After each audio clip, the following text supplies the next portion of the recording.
Good morning, everybody, and Happy New Year. See, Lisa's in here. Happy New Year, Lisa. I cannot believe it is January 2020, y'all. It just seems like this year just flew by. I'll find my chat on my phone.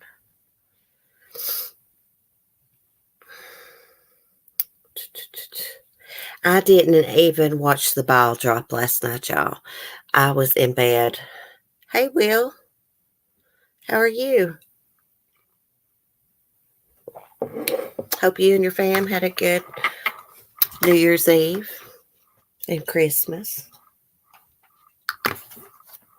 I always forget that, I know this sounds silly, but I always forget December 31st is New Year's Eve.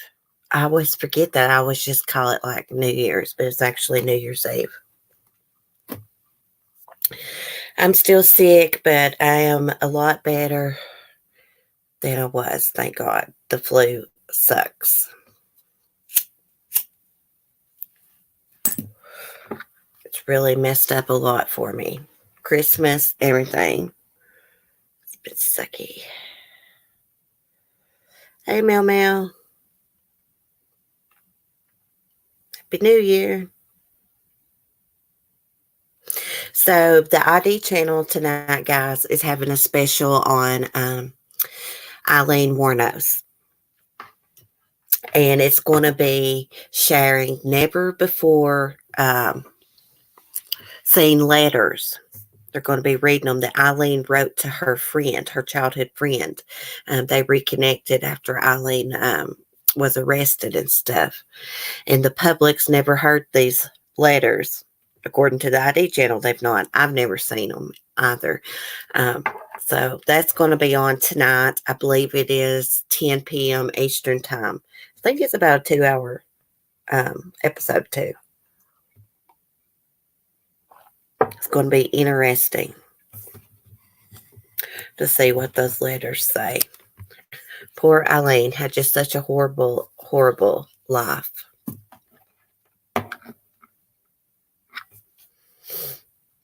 Oh, crap. I pushed something on my phone.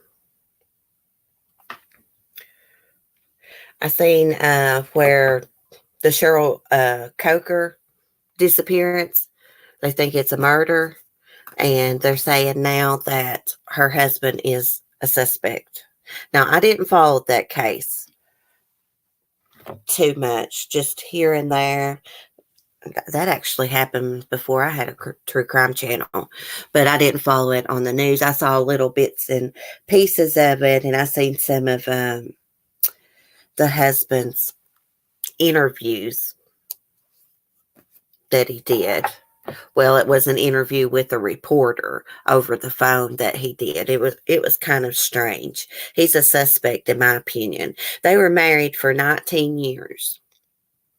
And according to him, they were allegedly swingers. I don't know if that's true or not. Seems like to me he's just trying to make her look bad, which is even more suspicious to me. Trying to make, her look bad. But they split up, but I think they were living in the same house because he decided that he wanted a girlfriend. I guess Cheryl found out about it. He wouldn't get rid of the girlfriend, so they were going through a divorce. She filed for a divorce, I guess. And she just disappeared. She just vanished.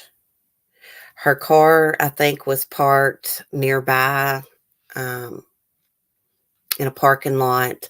Her phone, credit cards, everything like that inside. If I'm not mistaken, there was a man maybe captured on surveillance video dressed in dark clothing. They couldn't tell who it was, but I think this husband's got something to do with it for sure. I mean, they're sharing the same house, going through a divorce. And the thing about it was the husband had just got back from a trip with their daughter, a planned trip to Orlando. But he had took his new girlfriend with him, and Cheryl didn't know that. So I'm thinking when he got back with their daughter, Michaela, Cheryl found out that the girlfriend went on the trip. They got in an argument, and he killed her. Hey, Very Mary. Happy New Year. So, hopefully, they figure out what's happened to her soon. Her mother's got cancer. She's like 79 years old, you know.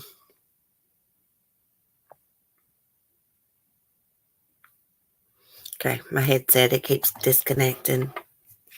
Stupid Bluetooth. I hate Bluetooth stuff.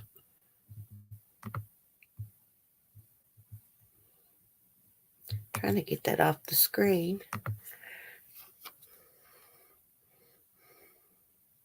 Oh, thank you, Will. Hi, Verbal. Long time no see. Hope you're doing well. So we could talk a little bit about Eileen this morning, if y'all want to.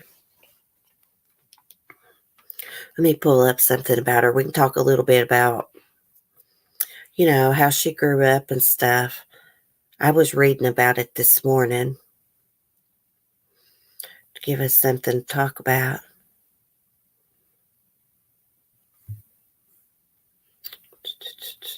She grew up, I believe, in Michigan. Troy, Michigan is where Eileen Wuornos grew up in. So she's born on February 29th, 1956.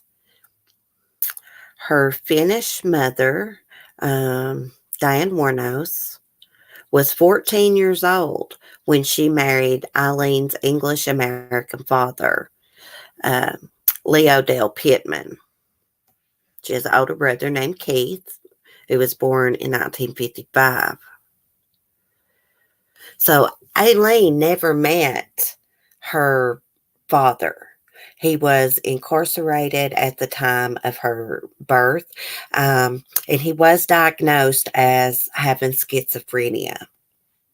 And he was convicted of sex crimes against children. And he committed suicide by hanging himself in prison on January 30th of 1969. And in January of 1960, when Eileen was almost 4 years old, her mother, Diane, abandoned her, and she left them with the maternal grandparents, Lori and Britta Wuornos. And I didn't know this, but the grandparents actually legally adopted Keith and Eileen in 1960.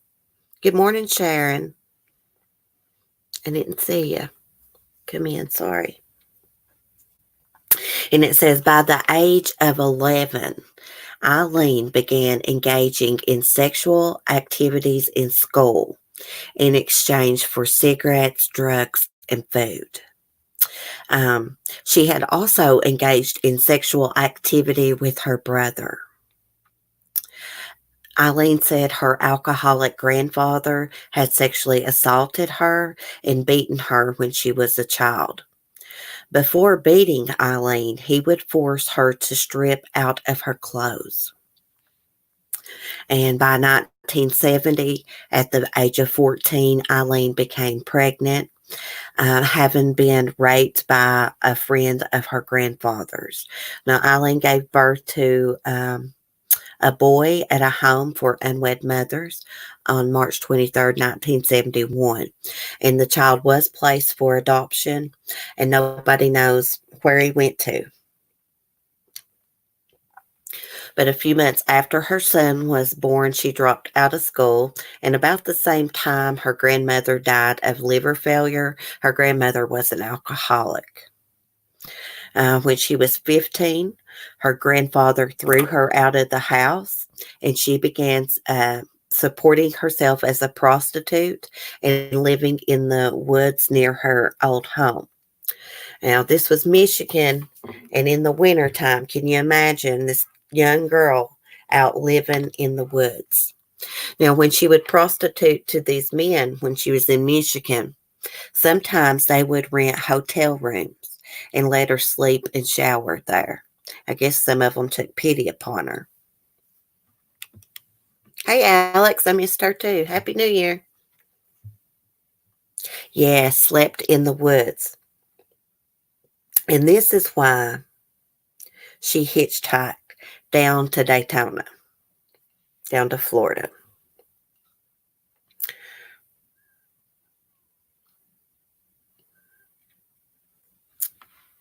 And she started getting in trouble with the law at a pretty early age. By May of 1974, at the age of 18, she was arrested in Jefferson County, Colorado, for driving under the influence in disorderly conduct and firing a 22 caliber pistol from a moving vehicle. She was pretty wild. She was later charged with failure to appear, it says.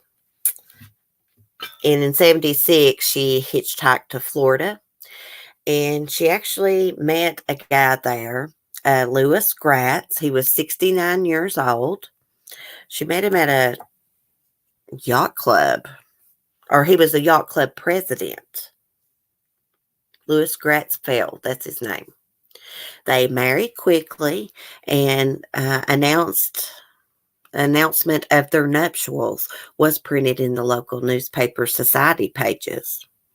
However, Eileen continuously involved herself in confrontations at their local bar, and she went to jail briefly for assault. She also hit her new husband, Mr. Fell, with his own cane, leading him to get a restraining order against her within weeks of their marriage. I think that they were split up within 6 weeks of their marriage, to be exact. So Eileen then returned to Michigan, where on July 14th, 1976, she was arrested in Antrim County and charged with assault and disturbing the peace for throwing a cue ball at a bartender's head. She had quite the temper, huh? On July 17th, her brother Keith died of cancer, and Eileen received $10,000 from his life insurance. Warnos and Mr. Fels annulled their marriage on July 21st after only 9 weeks. My mistake, I said 6. And then it says August of 76, Eileen was given a $105 fine for drunk driving. And all the money that she inherited from her brother, she blew it. She did buy a car out of it, but she wrecked the car shortly after she bought it. And in May of 1981, May 20th to be exact, she was arrested in Edgewood, Florida for armed robbery of a convenience store where she stole $35 and 2 packs of cigarettes. She was sentenced on May 4th of 82 and released June 30th of 83. And then arrested again on May 1st, 1984 for attempting to pass forged checks at a bank in Key West. And then on November 30th of 1985, she was named as a suspect in the theft of a revolver and ammunition in Pasco County. Gosh, she was in trouble a lot, wasn't she? I think one of the documentaries is calling Selling a Serial Killer. Yes, I recommend anybody watching that. If you're into the Eileen Wuornos case, it's very interesting. She was done like crap. I mean, the woman had a shitty life. From the time she was born, her life was pure crap. I mean, she really didn't have much of a chance. And then after, she becomes a serial killer and is arrested and convicted, here you got all these people flocking to her. Just can't wait to take advantage and profit off of this woman's tragedies. Her lawyer was a complete joke. He is in that documentary, selling a serial killer. And, he's like smoking joints before filing motions and smoking joints in the car. And just, I mean, you could tell he was just like an airhead. I don't know how the man ever got a law degree, but he was totally taking advantage of her, you know. And then here's some Christian woman shows up and adopts Eileen. She actually adopts Eileen. And her motive was money. She made money off Eileen's story too.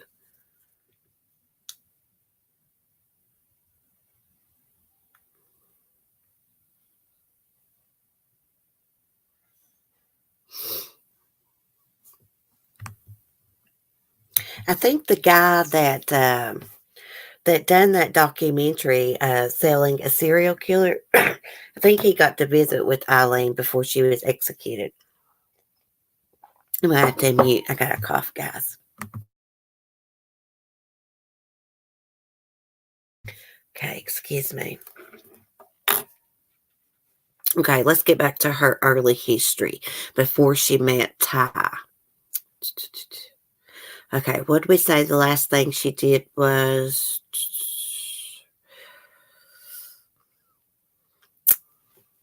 the Key West. She tried to get passport checks at a bank in Key West.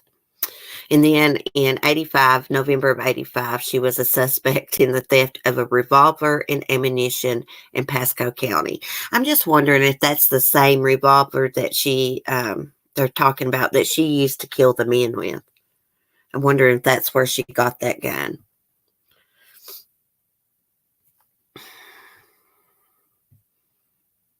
Let's see.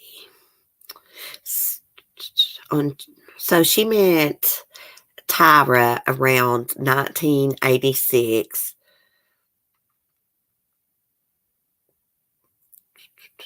Okay, here it talks about the gun. So before she met Ty in 1986, Warnos and a male companion, I think it says Volusia County, were stopped by deputies because the male companion, or Warnos was stopped by deputies because she had been with a male companion, and he accused her of pulling a gun in his car and demanding $200. And Eileen was found to be carrying spare ammunition, and the police discovered a .22 pistol under the passenger seat she had occupied. I wonder if they took that pistol from her. I'm sure they did. Then it says around this time is when she met Tyra Moore, a hotel maid at a Daytona Beach lesbian bar. They moved in together, and Eileen supported them with her earnings as a prostitute. I'm just wondering why this Tyra Moore couldn't work and help Eileen. I think Eileen once said that she tried to have like normal jobs, but it just didn't pay enough. Cece, that film was done by Nick Broomfield. Thank you. I think he done a wonderful job on it. I'm going to watch it again. I'm definitely going to be watching tonight.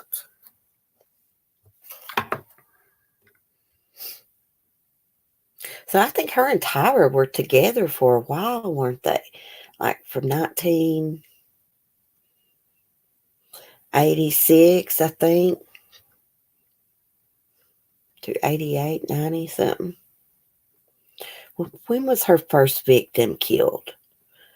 1989. Richard Charles Mallory. Now, I believe that Richard did beat Eileen up. And I do believe she killed him in self-defense. Even though right before she was sentenced to death, she said that she lied about it, that she killed all the men in cold blood. She even went as far as to say, if he ever was to let me out, I would kill again.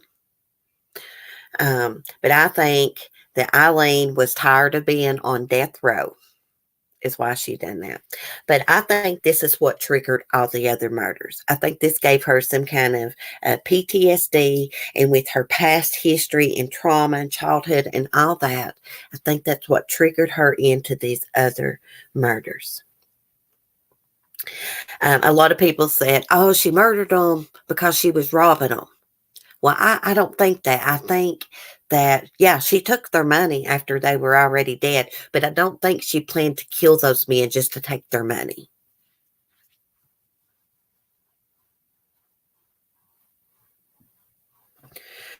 Hey, Will, if you have on demand, you should be able to go back and watch it. Yeah. The ID channel will probably be showing it over and over. Do any of y'all plan on watching the Watts movie? I think I'm going to try to boycott that. But Richard Mallory was actually a convicted sex offender. So that's what makes me believe her story. I believe that triggered her. I mean, she was like 30 some years old.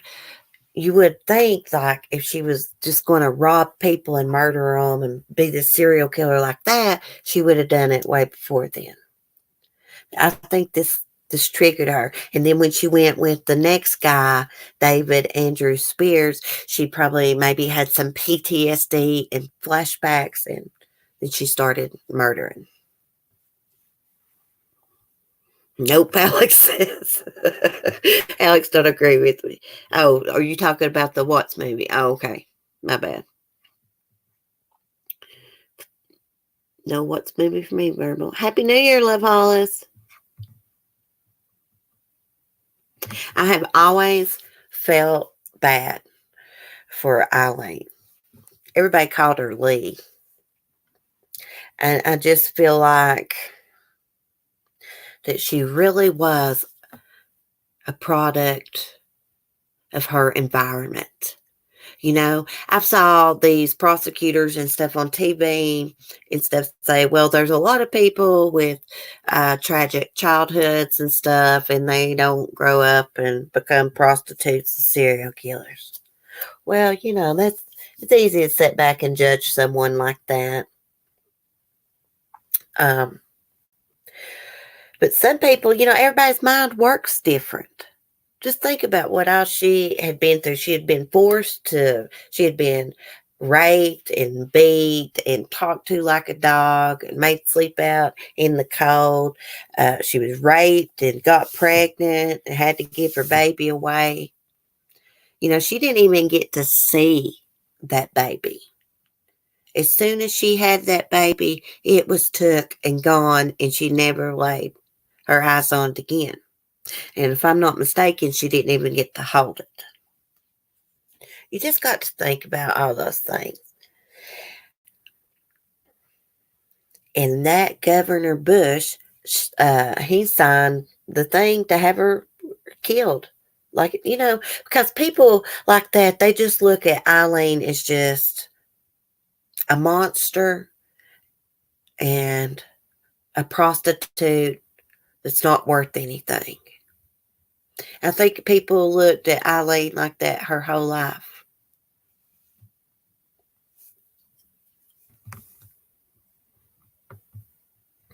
I've also saw people on documentaries say, oh, the movie Monster made people feel sorry for her.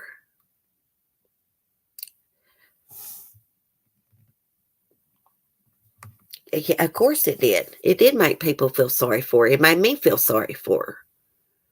But I don't agree. I mean, that killing all those men, I mean, of course she should have been in prison for the rest of her life or a psychiatric hospital, but I don't think she should have been put to death.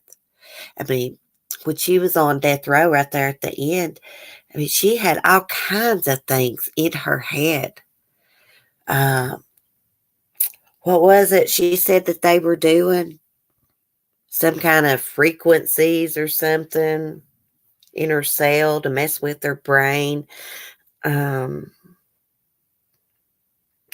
I think she thought they were poisoning her.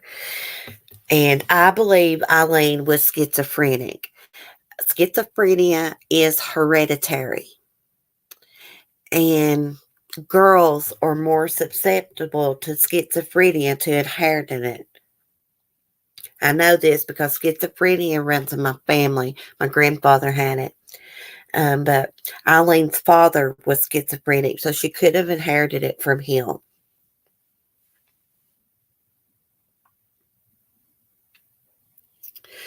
Yes, Will. They call them the Black Widow killers. And one of them is, gosh, I just saw this movie, Brig, on YouTube. Mary, is it Mary Tilly? I think I actually did a video once on it.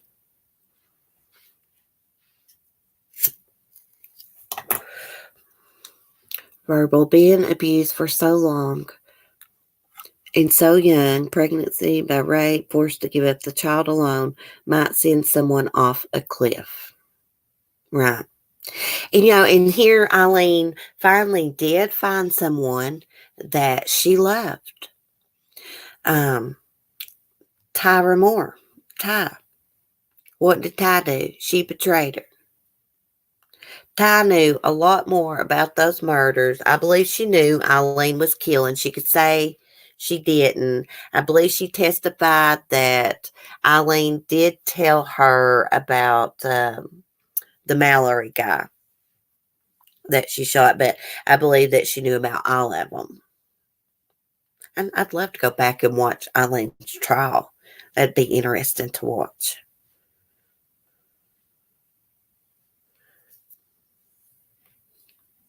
I like watching about the Black Widow killers. There's quite a few women serial killers.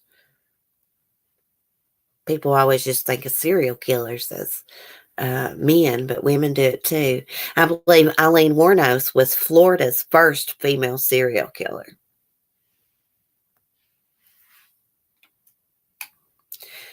In her last words, does anybody remember what her last words were before they put her to death? Something, I'll be back on 4th of July, something. It was really strange. I mean, you could, just by her words, you could tell something was mentally not right with that woman. I just think that's cruel to put someone to death that could be mentally disturbed. According to some people, she wasn't, though. See what it says about the FBI profiler. FBI profiler Robert K. Ressler mentioned Eileen only briefly in his autobiography, History of His 20 Years with the FBI. Writing in 1992, he said he often does not discuss female serial killers because they tend to kill in sprees instead of in sequential fashion. He noted Eileen as the sole exception. Ressler, who allegedly coined the phrase serial killer to describe murderers seeking personal gratification, does not apply it to women killing in postpartum psychosis or to any other murderer acting solely for financial gain, such as women who have killed a series of boarders or spouses. I learned about this. Speaking of killing boarders, I was listening to a story about this woman who actually, it's like back in the old days, she would kill her farm hands. She'd get life insurance. Yeah, she had them like buried all over the damn farm. Hey, Denise, Light Feather. First convicted serial killer, CC. Before her, there was the cocaine queen, Griselda Blanco. Oh, yes. I just watched something. I cannot pronounce her name, but I just watched something about the cocaine queen and her son. I think her son was in the documentary talking. Well, she was a mean one, wasn't she, Will?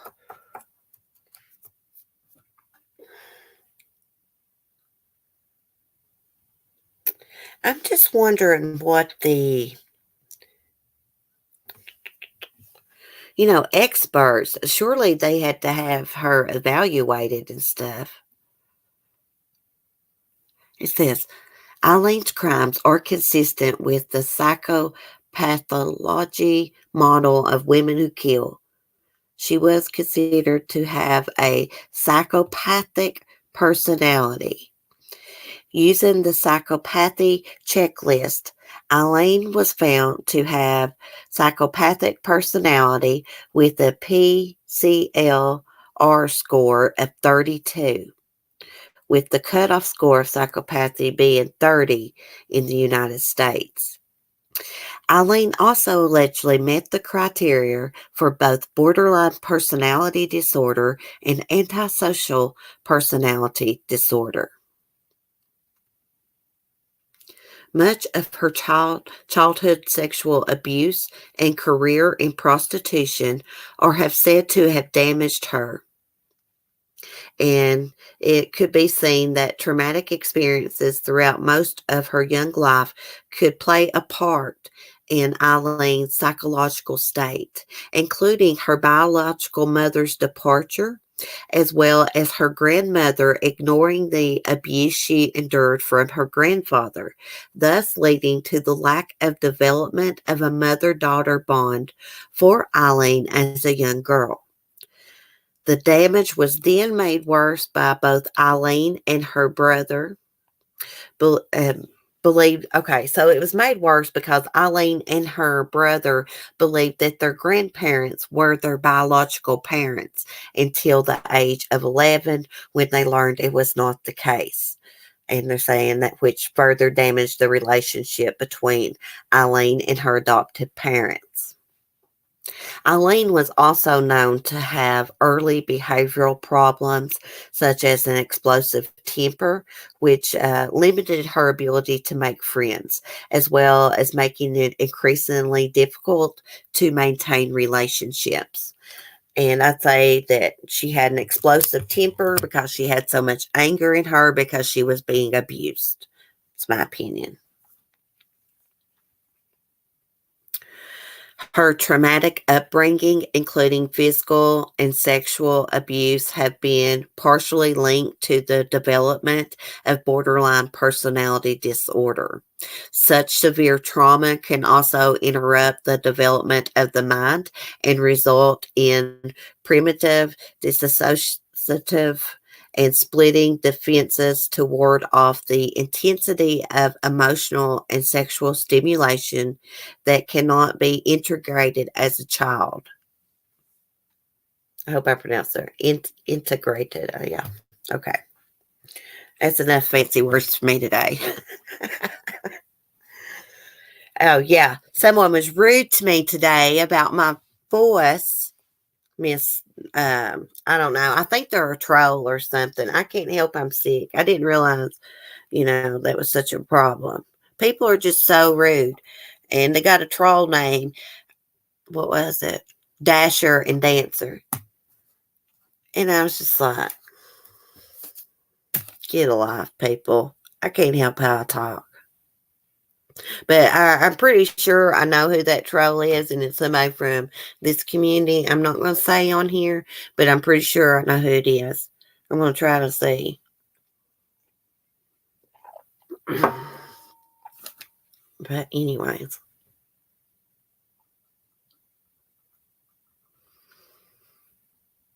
So we was all right. Yeah, her childhood is what made her become the serial killer.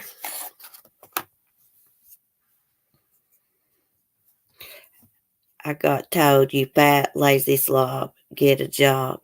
By that person or someone else. People are so mean. Dasher and Dancer have been bothering a few creators. Well, I'm pretty sure I know who it is because of the way they wrote their comment. It had CC ... Let me get my screenshot here and I'll read you what it said. It really pissed me off this morning. I need to have ticker skimmed. It really pissed me off because I think I know what bitch that came from. Cece, ... Why do you talk like this? Give me a break already. Speak normal. I said, excuse me, rude ass, but if I'm sick, if you don't like it, go somewhere else. I have a southern accent. I can't help how I talk. And by the way, there's a way to look up troll names. You can stop trolling me and go the fuck on. That's what I said. Oh, I got a pretty good idea who that is, Mel Mel.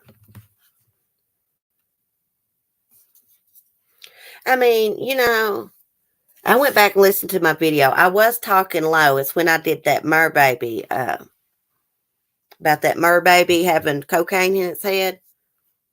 Hey, I blocked them from my channel. If you're going to be rude to me, go somewhere else. If you want to give me some constructive criticism about how to put a video together, that's fine. But, you're not going to sit there and make fun of me and stuff. I won't put up with it. But anyways, I was talking kind of low. Oh, well, shit happens. I'm not a professional video maker.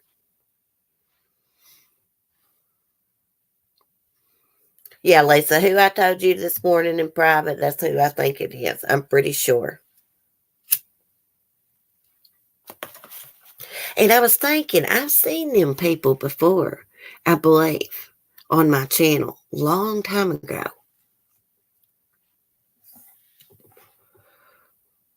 On my comment section, there's someone trolling me with the name Mel Mel, all in caps, with the profile picture of a flower. Oh, wow. You do what you want, Will, but I would just block them.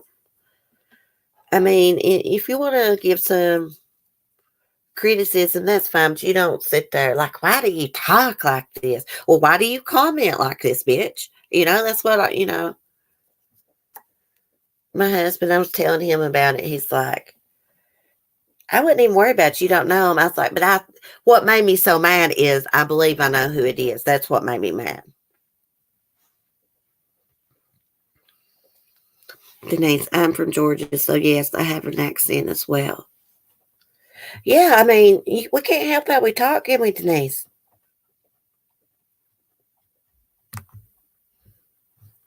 Shell, people can be horrible, but Cece, I love the way you talk. And Mel Mel, you're hilarious. So glad I've got to meet you all. Oh, thank you. I'm glad I got to meet all y'all too. I did block them, especially if they started being rude to others in the comment section. Yeah, I mean, there's just no need for that. People are just assholes. They're just assholes. That's all I can say. They're just assholes. I mean, you think I've never watched somebody's video before and I'm like, oh my gosh, their voice or something. But I might think it to myself, but I would never comment that. I'm not rude to people in real life, and I'm not rude to people online unless they give me a reason, babe. I blocked them from my channel. That's what I did too. That's why the comment's not there, but I got a screenshot, and their profile picture is just like a black deer. So I don't know what they're trying to prove. Thank you, Will. Yeah, I kept telling myself this morning. I kept saying to myself, God, you got to have thicker skin. But the whole point, what made me so mad, is I believe I know who it is. But I can't accuse nobody on here to have to prove, but I'm pretty sure I know who it is. I could tell by the way they wrote it. Well, they use my name because they know I'm liked in most places and people won't think I'm a troll. There are male trolls all over the place. Wow, that's crazy. Yeah, I'm not going to let it bother me too much, but people need to get a life. I don't understand it. Told Shimmer Soul she had demons in her when she has a mental condition. Well, it sounds like to me they may have a mental condition. If they're thinking someone with a mental illness has got demons in them. Sounds like they may be schizophrenic.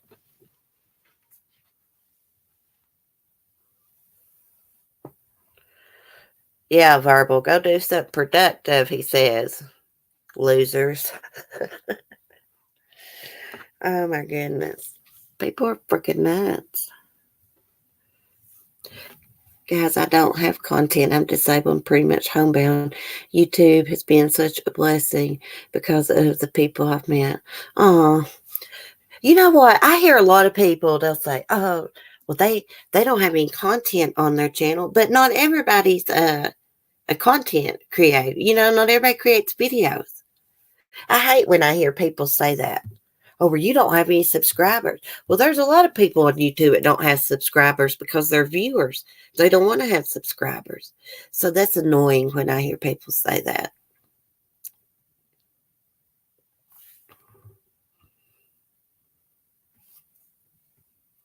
That's the troll who went for a few creators. There is info on them. Well, Mel, let's get that info. We'll see if my hunch is right.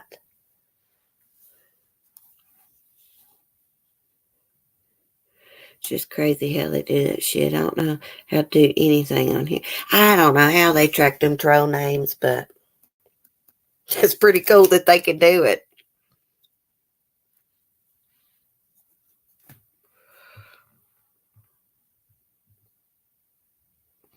Oh, not mine. Oh, okay. Crap. Well, we need to find out who this troll is. That's what we need to do if they're being rude in other places.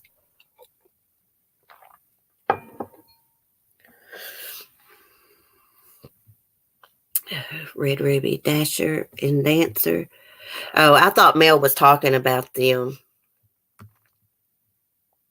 About they having information, but she was talking about another troll. My bad.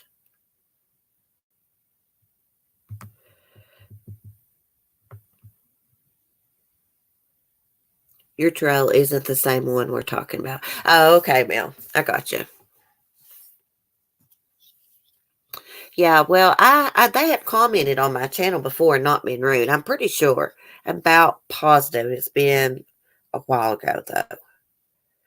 Could have even been last year. I don't know, but I've seen that name on my channel before. So I was a little surprised at their comment this morning. And then just the way it was wrote, I'm pretty sure I know who it is. But I can't say. Can't say without proof. I don't want to deal with trolls either. That's what I don't want to deal with rude people. I'm not going to put up with it. It triggers me, so I just block them. See, you are Discord. There are people who can help you find out who it is. I know, Alex. I never go in there. I see the notifications, and I just never go in there. Nobody ever talks to me when I go in there.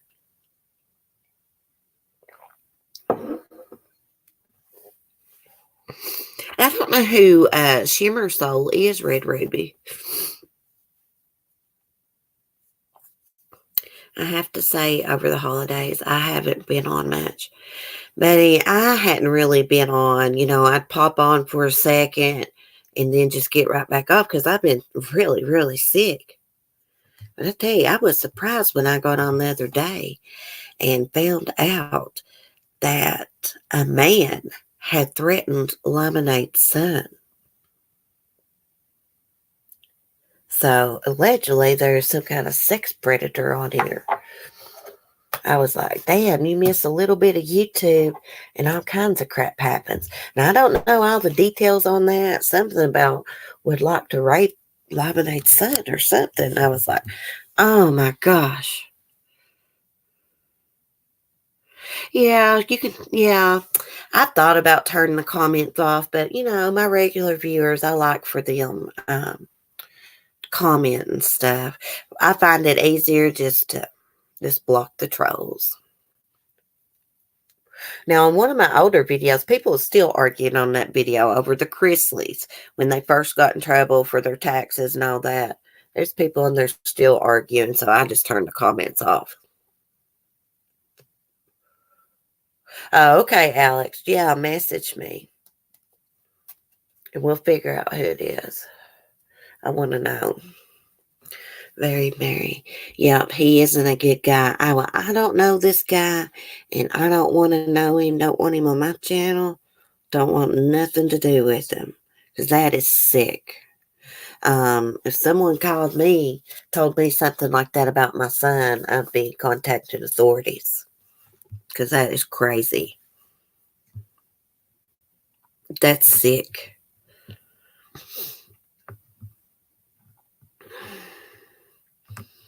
This YouTube world can be dangerous. Wait, I thought Jay for Justice said the Dasher and Dancer was Oni. Really, Michelle? Really? So that's Oni? We need to find out, Michelle, if that's Oni. So Oni's jealous. What is he jealous because his fake Southern accent sucks when he called the cops and stuff on people? He was trying to be Southern. God, that got on my nerves so bad hearing that SOB using a Southern accent, trying to get somebody hurt. Yeah, Jay's good at true crime. She really is. Denise, see your beautiful soul. Loves and hugs, sweetie. I gotta go. I'll catch you later. Okay, have a good day. Happy New Year, Denise. It probably is him. You know, he never would acknowledge me when I went in his chats and stuff. I don't know. I guess he's jealous because I had a channel. You know, he was really good at true crime. I'll give him that. Yeah, we need receipts, though, if that's on it. I'll go over on Jay's channel and I'll ask her when I get off here. Maybe she'll see it and answer or something.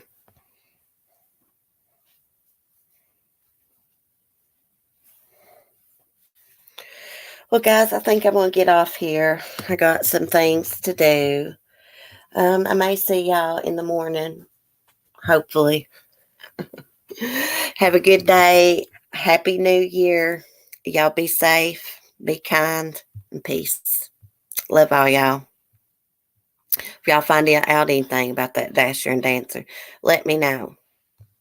Because you know what? He ain't even got no right to be trolling nobody on YouTube after calling the cops and stuff on people.